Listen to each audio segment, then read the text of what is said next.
साथियों नमस्कार, हमारे चैनल में आपका स्वागत है। मैं हूं रामचंद्र मौर्य। आज हम हाइड्रोजन बम की चर्चा करेंगे। राहुल गांधी ने 3 बार 1 सितंबर को पटना में कहा कि जल्दी ही हाइड्रोजन बम आने वाला है, एटम बम से बड़ा बम। दूसरी बार 18 सितंबर को प्रेस कॉन्फ्रेंस में कहा जब वह कर्नाटक की एक और सीट का रहस्योद्घाटन कर रहे थे। तीसरी बार आज वायनाड में कहा, लोकसभा की प्रियंका की सीट का दौरा करते हुए राहुल गांधी ने कहा कि जल्दी ही हाइड्रोजन बम आने वाला है और अगर हाइड्रोजन बम फटेगा तो नरेंद्र मोदी और चुनाव आयोग अपना चेहरा दिखाने लायक नहीं बचेंगे। राहुल गांधी का यह दावा हाइड्रोजन बम का कितना ताकतवर होगा या फुस हो जाएगा, यह तो समय बताएगा। लेकिन मोदी सरकार की धड़कनें बढ़ गई है, बेचैनियां बढ़ गई है और मोदी और शाह को लग रहा है कि अगर हाइड्रोजन बम इतना शक्तिशाली हुआ कि वह चुनाव आयोग का खुलासा कर देगा, तब देश में हमारी भद्द पिटेगी और उस समय चंद्रबाबू नायडू और नीतीश कुमार भी पलटी मार सकते हैं। तो आज हम इसी की चर्चा करेंगे कि हाइड्रोजन बम फूटेगा, विस्फोट होगा तो उसके क्या दुष्परिणाम होंगे और क्या नरेंद्र मोदी की सरकार बचेगी, नरेंद्र मोदी कहीं मुंह दिखाने लायक रहेंगे। वीडियो शुरू करने से पहले आपसे एक अनुरोध है कि पहली बार चैनल को देख रहे हैं तो इसे सब्सक्राइब कर लीजिए। वीडियो पसंद आए तो शेयर कीजिए, लाइक कीजिए और कमेंट कीजिए।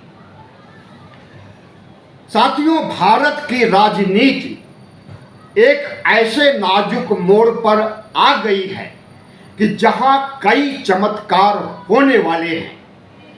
राहुल गांधी एक ऐसे शख्स और कद्दावर नेता के रूप में उभर करके सामने आए हैं जो नेता प्रतिपक्ष की कुर्सी पर बैठ करके सत्ता को, चुनाव आयोग को और देखा जाए तो सुप्रीम कोर्ट को भी चुनौती दे रहे हैं। राहुल गांधी ने जिस तरह से अपने एटम बम से कर्नाटक की महादेवा सीट का रहस्योद्घाटन किया, उससे नरेंद्र मोदी के हौसले, शाह के हौसले जरूर पस्त हुए हैं। दूर तक मार करने वाली मिसाइल का इस्तेमाल किया है राहुल गांधी ने। तो क्या हाइड्रोजन बम और ज़्यादा शक्तिशाली जो होता है, इसके निहितार्थ क्या हैं? साथियों, एटम बम और हाइड्रोजन बम टेक्निकल रूप से देखा जाए, वास्तविक रूप से देखा जाए तो यह आपदा और विनाश के प्रतीक हैं। 1945 में जापान में एटम बम गिराया था अमेरिका ने और अभी तक वहां की आबादी प्रभावित है और हजारों लोग मारे गए थे। लेकिन आज के एटम बम और हाइड्रोजन बम पहले से कई गुना ज़्यादा शक्तिशाली हो गए हैं।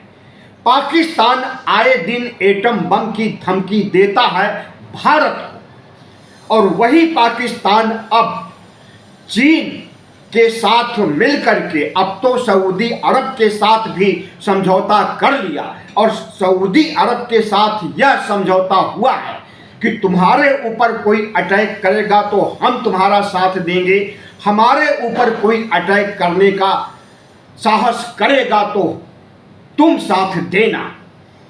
तो इस तरह से पाकिस्तान भारत को दूसरे शब्दों में कहें तो ललकार रहा है चीन को और मुस्लिम देशों को साथ लेकर के। नरेंद्र मोदी को इसकी चिंता नहीं है। नरेंद्र मोदी को इस बात की चिंता है कि राहुल गांधी के हाइड्रोजन बम से कैसे बचा जाए, क्योंकि जिस तरह से राहुल गांधी ने 3 बार ललकारा है हाइड्रोजन बम को लेकर के और एटम बम का धमाका किया है, SIR के खिलाफ बिहार में वोटर अधिकार यात्रा सकुशल संपन्न किया है। लाखों करोड़ों की भीड़ से मिलकर के राहुल गांधी ने अपने संदेश को वोट चोर गद्दी छोड़ के नारे को बुलंद किया है। उससे नरेंद्र मोदी और शाह हिल चुके हैं। लेकिन राहुल गांधी का सबसे बड़ा मास्टर स्ट्रोक जो हाइड्रोजन बम है, अब इस पर हमें विचार करना है कि यह क्या हो सकता है। क्या प्रधानमंत्री नरेंद्र मोदी की लोकसभा सीट वाराणसी में कोई धमाका करने वाले हैं राहुल गांधी? याद कीजिए 4 जून 2024 को जब मतगणना हो रही थी लोकसभा सीट वाराणसी की, तो उसमें विपक्ष के यानी इंडिया गठबंधन के प्रत्याशी अजय राय आगे बढ़े कई राउंड तक। एकाएक मतगणना रोक दी जाती है लगभग 1 घंटे के लिए, और उसके बाद जब मतगणना शुरू होती है तो सभी विधानसभा सीटों पर प्रधानमंत्री की जीत चमत्कारिक ढंग से होने लगती है। तो क्या उसी चमत्कार का रहस्योद्घाटन करने वाले हैं राहुल गांधी कि किस तरह से चुनाव आयोग ने मतदान गणना को रोक करके नरेंद्र मोदी को जिताने का पुख्ता इंतजाम किया था? क्या वह धांधली राहुल गांधी के पकड़ में आ गई है? हमें तो कुछ ऐसा ही लगता है, क्योंकि राहुल गांधी ने नरेंद्र मोदी को चेतावनी दिया है कि जब हाइड्रोजन बम फूटेगा तो नरेंद्र मोदी अपना चेहरा किसी को दिखाने लायक नहीं बचेंगे। इसका सीधा सा अर्थ है कि वह वाराणसी सीट पर हुए लोकसभा चुनाव और मतगणना में धांधली होने का सबूत राहुल गांधी के हाथ लग गया है, और इसी की वजह से वह नरेंद्र मोदी को ललकार रहे हैं। साथियों, अगर ऐसा होता है तो भारत में पहली बार देखा जाएगा कि कोई प्रधानमंत्री चुनाव में धांधली, वोटर को बढ़ाकर, वोटर को घटाकर, जीरो एड्रेस पर वोटर का नाम डालकर या फिर ईवीएम में घोटाला करके कोई प्रधानमंत्री बना है। वह खुद अपनी सीट से धांधली से जीता है और बाकी सीटों पर भी धांधली करके ही जीता है। याद कीजिए 2024 का लोकसभा चुनाव जब संपन्न हुआ था, 9 जून 2024 को नरेंद्र मोदी ने तीसरी बार शपथ ग्रहण किया था, संविधान को सजदा करके, संविधान को माथे से लगा करके। तो उसके तुरंत बाद ADR नामक संस्था ने दावा किया था कि 78-79 सीटों पर धांधली हुई है। वोट के गिनती में भी, वोट डालने के बाद भी, या वोट डालने के तरीकों में भी हेर फेर करके 78 से 79 सीटें ऐसी हैं जो धांधली से जीती गई हैं। तो क्या ADR द्वारा सुझाई गई उन सीटों का रिकॉर्ड आ गया है राहुल गांधी के हाथ, जिसके आधार पर वह हाइड्रोजन बम फोड़ना चाहते हैं? हमें इस पर भी संदेह है कि यह भी हो सकता है, या फिर देश की अन्य लोकसभा सीटों पर, जिसके बारे में कि नरेंद्र मोदी, शाह और चुनाव आयोग को ही पता होगा कि वहां बड़े पैमाने पर धांधली की है। उसका रिकॉर्ड राहुल गांधी के हाथ लग गया है। इतना निश्चित है कि जिन संभावनाओं को मैंने जताया है, आपको बताया है, इसमें से कोई ना कोई संभावना प्रबल हुई है। राहुल गांधी के हाथ सबूत लगा है, तभी वह 3 बार दहाड़ करके हाइड्रोजन बम की बात कर चुके हैं और हर बार उन्होंने नरेंद्र मोदी को चेहरा न दिखा पाने लायक न रहने की बात कबूल की है। अभी कल दिल्ली यूनिवर्सिटी का रिजल्ट आया और उसके बाद वहाँ पर भी ईवीएम से ही चुनाव हुआ और जिस तरह से चुनाव घोषणा किया गया और जिस तरह से छात्रों को शक था, तो ईवीएम को लेकर राहुल गांधी ने रामलीला मैदान में भारतीय जनता पार्टी और चुनाव आयोग को घेरने का काम किया। राहुल गांधी ने 18 सितंबर को कर्नाटक की मलंद सीट का रहस्योद्घाटन करते समय जेन जेड के युवाओं को संबोधित किया कि वही लोकतंत्र को बचाएंगे और उन युवाओं के साथ राहुल गांधी खड़े हैं। इसको लेकर के भारतीय जनता पार्टी और आरएसएस गिरोह में हाय तौबा मचा हुआ है। हाय तौबा इसलिए कि इन्हें डर है कि अगर भारत की युवा पीढ़ी को राहुल गांधी संबोधित करके चुनाव आयोग की धांधली पकड़ करके, ईवीएम की धांधली पकड़ करके युवाओं को कन्विंस करने में कामयाब हो गए, तो 1977 की तरह फिर से सत्ता परिवर्तन होगा युवाओं के आह्वान करने पर। याद रहे, जयप्रकाश नारायण ने समग्र क्रांति का आंदोलन चलाया था 1974-75 में इंदिरा गांधी के खिलाफ, इमरजेंसी के खिलाफ। तो उन्होंने युवाओं का ही सहारा लिया था और युवाओं को ही संबोधित किया था। युवाओं के साथ पूरा समाज और भारत की अधिकांश जनता और वोटर युवाओं के साथ खड़े हो गए थे और 1977 में इंदिरा गांधी की बुरी हार हुई थी। जयप्रकाश नारायण ने सिर्फ युवाओं को नहीं बल्कि पुलिस को और सेना को भी उकसाया था, लेकिन राहुल गांधी ने न तो युवाओं को उकसाया है, न सेना को और न पुलिस को। बस इतना कहा है कि जेन जेड का मतलब होता है 1997 से लेकर 2012 के बीच पैदा हुई नई पीढ़ी। इन्हें जेन जेड कहा जाता है और इन्हें माना जाता है कि यह तरुणाई में होते हैं, युवक होने की कतार में होते हैं, युवापन आने लगता है और इनके हौसले इतने बुलंद होते हैं, सोशल मीडिया से इनका जुड़ाव है और जब यह सीना तान करके खड़े हो जाते हैं तो ज़्यादा उम्र के युवा और ज़्यादा उम्र के प्रौढ़ और बुजुर्ग भी इनके साथ हो लेते हैं और यह सत्ता पलट कर देते हैं।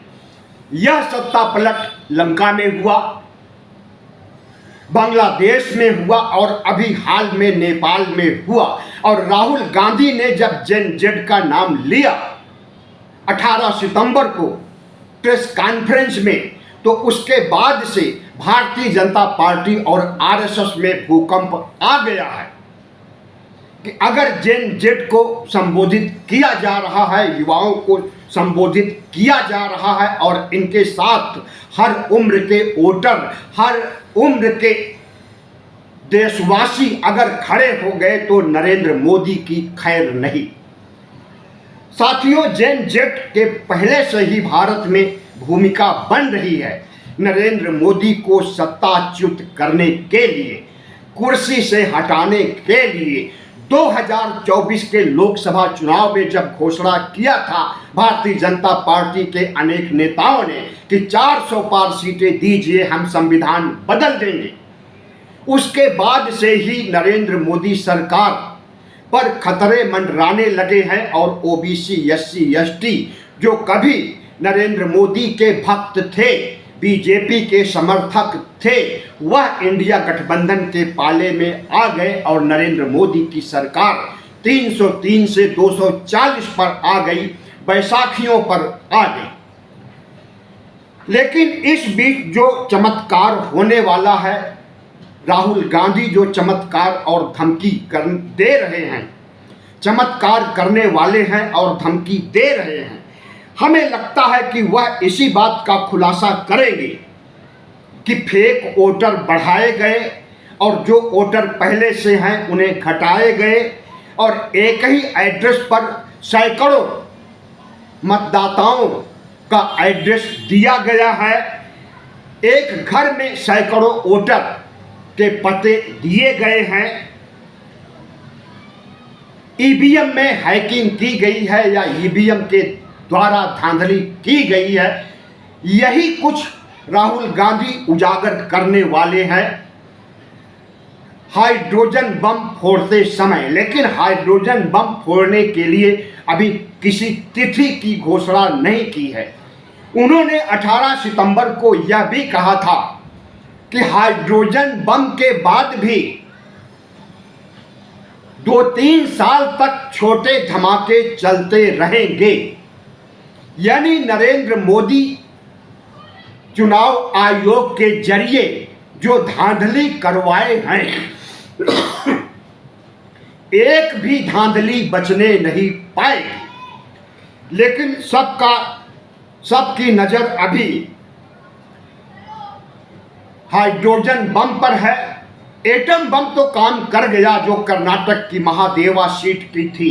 नरेंद्र मोदी सरकार की फद पीटी और उसके बाद वोट चोर गद्दी छोड़ के नारे लगे पूरे बिहार में और बिहार के साथ साथ पूरे भारत ने इसका समर्थन किया।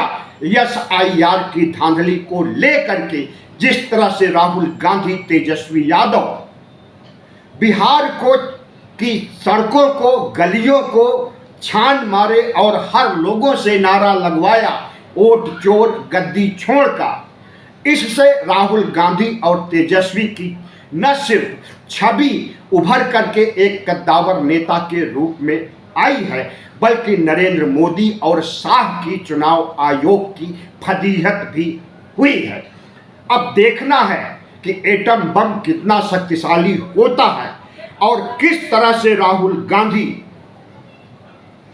एटम बम फोड़ते हैं और क्या अगर एटम बम सही जगह पर लगा और विस्फोट कारगर हुआ तो क्या मोदी सरकार गिरेगी? क्या नीतीश और नायडू समर्थन वापस लेंगे? लुटियंस दिल्ली के सियासी गलियारों में इसी पर चर्चा हो रही है कि क्या हाइड्रोजन बम से मोदी सरकार के चिथड़े हो जाएंगे। वीडियो कैसा लगा? वीडियो अच्छा लगा हो तो चैनल को सब्सक्राइब कीजिए, लाइक कीजिए और शेयर कीजिए ताकि और लोग भी हमारे वीडियो से रूबरू हो सकें। धन्यवाद।